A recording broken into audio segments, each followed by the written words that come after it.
Hello team, welcome to my session on Coffee with Prabh, and today we're going to cover what's new in CISM 2022.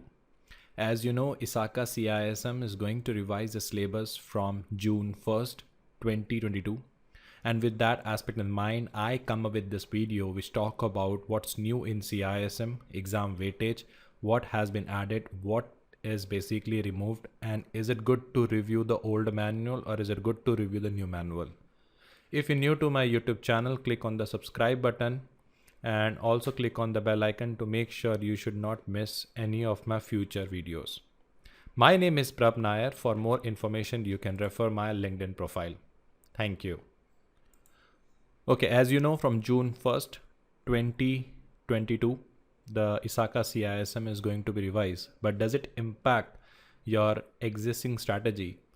So this chart is give you that good visibility. If you talk about this diagram, here you can see before and after. This is, you can say, old syllabus, which is before 2022 June, and this is after June 2022. It means this is the new syllabus we have. If you notice, in the old CISM, the domain 1, which is a information security governance, it was covering 24%. But in the new version of the CISM, it covers 17%. What I understood from the course content is that some of the content of domain 1 was added into the domain 3 and domain 4. Okay, so some of the content of risk aspects, risk function, which is covered in the domain 1 in the old syllabus, it is now covered in the domain 3. As I understood from the CISM point of view, as an information security manager, we should be focused more on an information security program, which is a tactical document by which we execute the information security function in the organization. And Isaca understand that concern that, okay, in the previous version, it was not much covered from the information security program point of view. And that is why Isaca might collect the feedback, and that is why they added more and more content and more new initiatives in the domain 3. So yes, domain 1, some bit of content has been removed from their domain and added in the domain 3. That's why you can see the difference of the old syllabus has a 24% and new syllabus has a 17%. Now, if you see the domain 2, which is called information security risk management, okay, which is a 20%. But previous version was the information risk management, which was a 30%. Yes, in CISM, they talk about in the old syllabus more about enterprise risk management. They talk about more IT and non-IT risk management. But good part is that in a new version of CISM, they focus more on information security risk management. Like example, like 31,000 is an enterprise risk management. Whereas the 27,005 is the information security risk management. So yes, some of the content they have removed from the domain 2, added in the domain 3, which is not relevant. They also removed that. And they just talk about to the point which is required more from an information security risk perspective. That is why the new version has a 20% of the syllabus, which is reduced from a 30%. Now, if you can see the domain 3, which is a information security program development management, which was a 27% in the old syllabus, they just renamed that and they made it as an information security program, which is a 33%. The good thing is that in that they have added some good EDR, some new points, which I'm going to discuss in my next slide. But yes, they have increased by 5% and they renamed this domain as an information security program. Now, domain 4 is the information security incident management 19%, which was the part of the old syllabus. And in the new syllabus, they just renamed that and made it as an information incident management and added a 30% a new content. It means they have revised from 19% to increase from 19% to 30%. And they have added some new content in that, which I'm going to cover in my further slide. So what I understood from the Isaca strategy, they focus more on the tactical and operational document. As an information security manager, I will be most familiar on the tactical side of the organization and the operation side. And this is my strategy.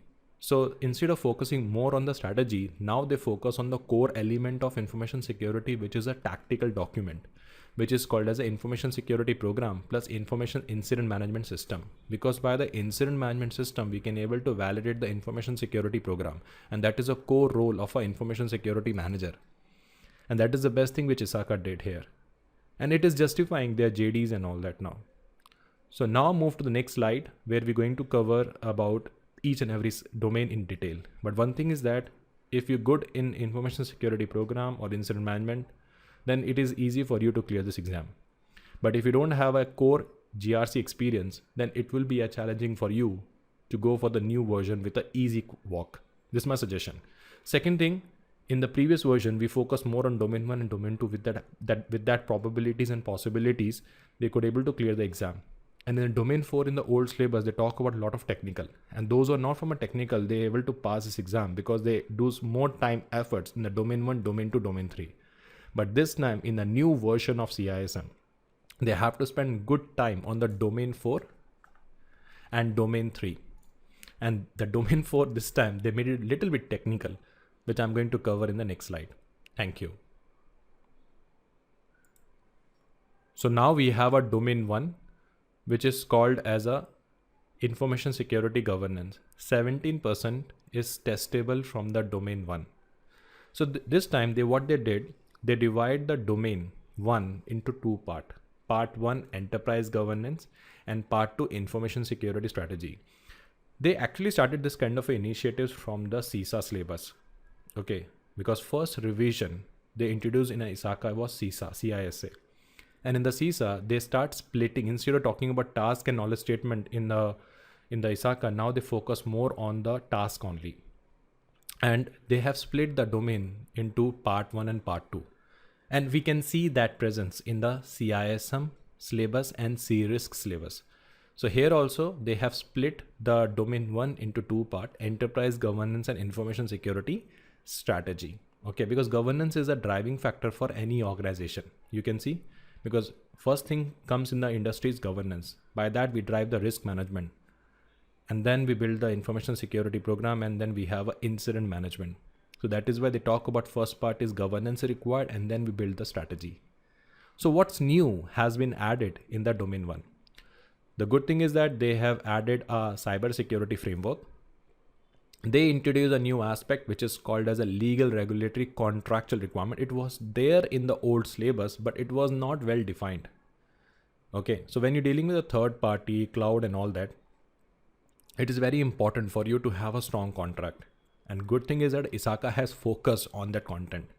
And that is why in the new version of syllabus, along with the COBIT, ISO 27001, they also focus on the NIST cybersecurity framework. And the second most important thing that we cannot ignore, which is a legal regulatory requirement. So these are the two major things has been added in the domain 1. But what is removed? That's a question. They removed the governance of third party relationships. So they have removed from a domain 1 and they have added that section in the domain 3. If you can see there. Then information security governance matrix as a topic itself they have removed, which include their business goals, objective, risk capacity, risk appetite. Okay, so this risk capacity and risk appetite they have added in the domain 2. It was initially mentioned in domain 1, and it makes sense because without understanding a risk management, directly going for the risk appetite is what difficult for the candidate to understand. And Isaca understood this process very well. That's why in the domain 1 they talk about building governance, in the domain 2 they talk about risk management, and it is why they have added that section particularly in the domain 2. They also removed the strategy constraint, which was a primary thing in the domain 1, which is difficult for the trainer to explain also. Because first you're talking about the governance strategy and then you're talking about the constraint. Does not make sense. So from the risk point of view, understanding a strategy constraint is very important. And without understanding our risk management and governance, it is difficult for us to explain the strategy constraints. It means the challenges that we face by building a strategy. And in that, there are a lot of materials was there, cultural issue, roles and responsibilities. Unless we don't have a visibility of that, it is difficult for us to convey the strategic constraint in the domain 1. And Isaca understood very well, and that is why they have added in the domain 3. So they have removed this content from our domain 1 and added in the domain 3. Along with that, they introduce one section which is removed already, which is called as information security roles and responsibility. Okay, so this section is completely removed from the domain 1. And that is why domain was shrink to only 17%. So I can say summary is only 2 new section has been added, and these are the section has been removed or replaced in the, or removed or moved to the other domains like domain 2 and domain 3. Let's move to the domain 2. Domain 2 is information security risk management. That talk about 20%, and they have split this domain into 2 parts: information risk assessment and information risk response. And it's a very well structured, because risk assessment is all about identifying, analyzing and evaluating, and based on that we able to do the risk response. Okay, so what new was added in the domain 2? So the new section which is added in the domain 2 was a vulnerability and control deficiency analysis, which include the security control baseline or events which affecting a security baseline. Definitely when you identifying the risk or vulnerability and all that, you are in a phase of introducing a controls. But just implementing a control will not give you a defined objectives. So it is very important to do the proper assessment of the controls. And that is why they understood this very well, and that's why they have added in the domain 2 the VCDA, which is called as a vulnerability control deficiency analysis. Along with that, there's a new section was added which is called as a holistic approach to risk management, which talk about the comprehensive risk management. But the question is, what is removed from the domain 2? They removed the operation risk management, which include the RTO, RPO, SDO, and they have moved this in a domain 4 directly. They also moved domain 3 some of the content like third party service provider and information asset classification. And it makes sense, because in domain 1 we're talking about the governance, in domain 2 we talk about the information risk management. By understanding the risk and all that, we try to prioritize, and this is how we classify the assets. And when you're building an information security program, the first thing what we need is the information asset classification, and that is why they have added in the domain 3.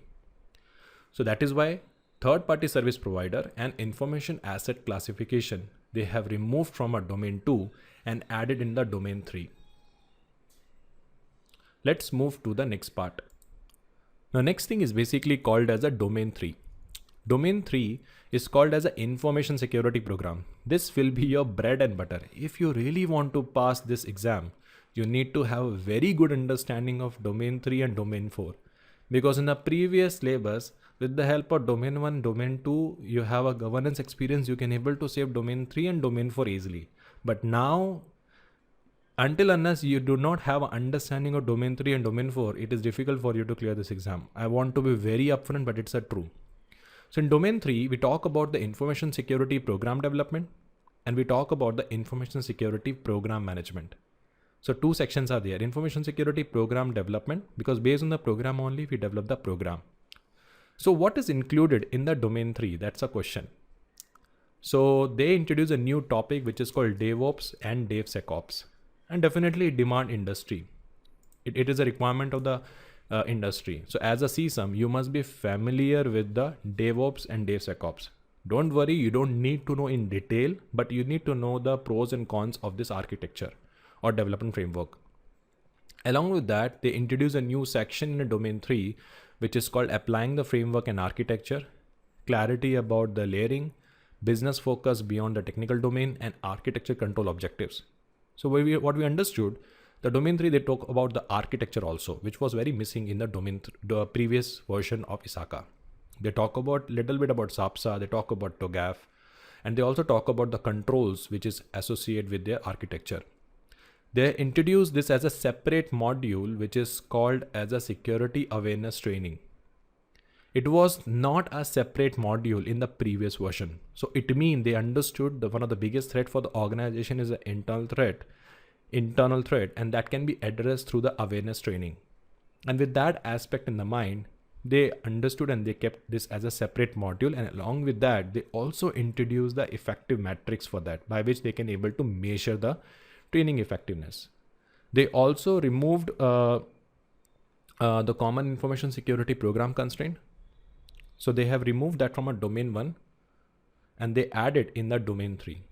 Okay, constraint like physical, ethical, cultural, organization structures.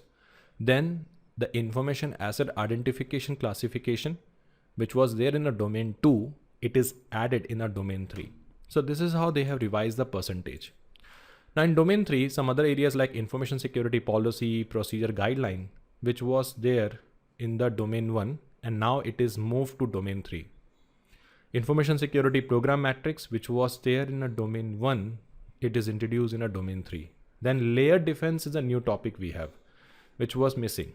Layered defense they have introduced in a more detailed manner.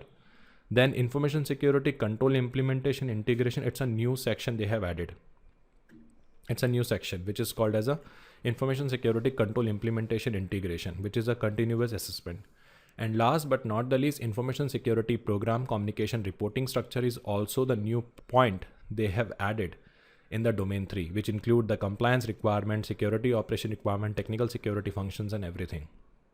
So yes, they did pretty much well in domain 3, and they added a good content in domain 3 which relate with the industry scenario. Let's move to the domain 4.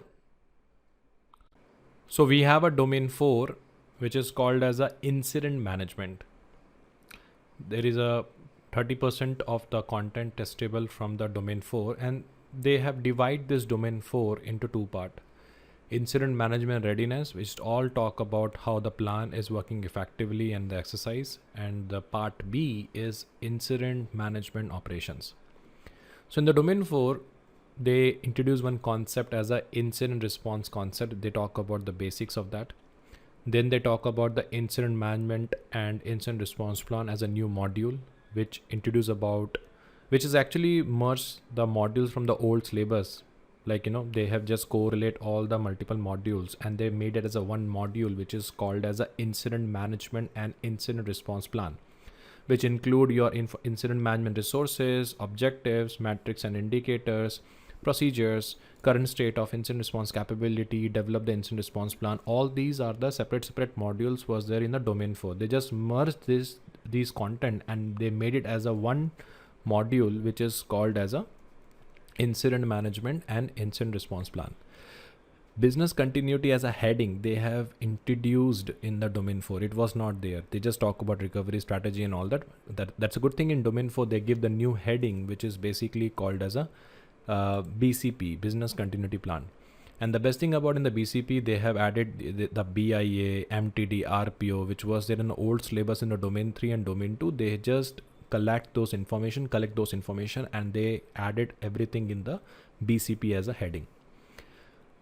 So domain 4 introduced one new section, which is a more technical area, which is called EDR. And nowadays in a SOC, everyone using EDR. So in the incident management system, that's a new model they introduced, in which they added the endpoint detection response, which was not there in the previous syllabus, extended detection response, and managed detection and response. So this is basically the new section has been added. Okay, this is a completely new module which is added in the domain 4. They also talk about a dedicated module about the incident containment method. And they also added the incident eradication and recovery. And if you're talking about the incident eradication recovery, in that they added the eradication activities and recovery. So what I understood, they have given more emphasis on the operational areas. And if the person does not have an understanding of these topics, especially the incident management system, which is the new section, and incident containment method, then it is difficult for you to clear this exam. So you need to give more importance to this area. So this is the summary we have. So if you ask me the summary of overall CISM new syllabus, yes, around 10 to 15%, 20% you can see the new content has been added. Like in domain 1, they added the cybersecurity framework, legal regulatory. In domain 2, they added the vulnerability and control deficiency analysis. Then in domain 3, talk about the holistic approach to risk management in domain 2. In domain 3, DevSecOps and DevOps was a new section. Security awareness training was a new section, so you can say. Then in domain 3, they added about the frameworks and architecture. They talk about the roadmap. They talk about the integration. They talk about program communication reporting. And then in domain 4, they all talk about incident management system, which is a new section they have added, which include the EDR, EDM and all that. Along with that, they also introduce the containment method. So summary is that if governance and technical area is new for you, Governance and technical both are new for you, and CISM is a first cybersecurity as a management certification. You're going for it, then you should buy a new manual, okay, and read that thoroughly. It's my suggestion. But if you did your CISSP this year or last year, that content with the old manual of CISM, okay, you can use, and you can buy the new question bank, and with that strategy you can plan your exam. I repeat again, if you're new to the cybersecurity management, okay, if you're new to the cybersecurity management, and CISM is something, is a first certification in a management side from a cybersecurity point of view, and governance is new for you, technical is new for you, technical means security, then I will recommend you to buy a new manual of CISM, okay, and new question bank. Otherwise, if you are a CISSP, you did the CISSP already, okay, you have a technical area understanding, then you can use the old book with the new content question base, the new question revision, whatever they have. I will share it in the description box. That you can basically buy. So yes, the good thing is that they have focused more on the management programs. They focus on the operation metrics. They focus on the some technical areas, because in last section, and they also remove some partial of cryptography, some added some cryptography also. Firewall is also revised in this. They talk about now little bit blockchaining and cryptocurrencies also. So that's a good thing they have added. So this is all from my side. If you find this video useful, okay, do share in your network, okay, and do subscribe to my YouTube channel, click on the bell icon. And if you're planning to give the CISM exam before April, or even after June, you planning to give my exam, you give your exam. So I'm sharing in the description box my previous CISM bootcamp video and CISM introduction that will be still relevant for your exam preparation. Thank you for watching my video. Have a nice day.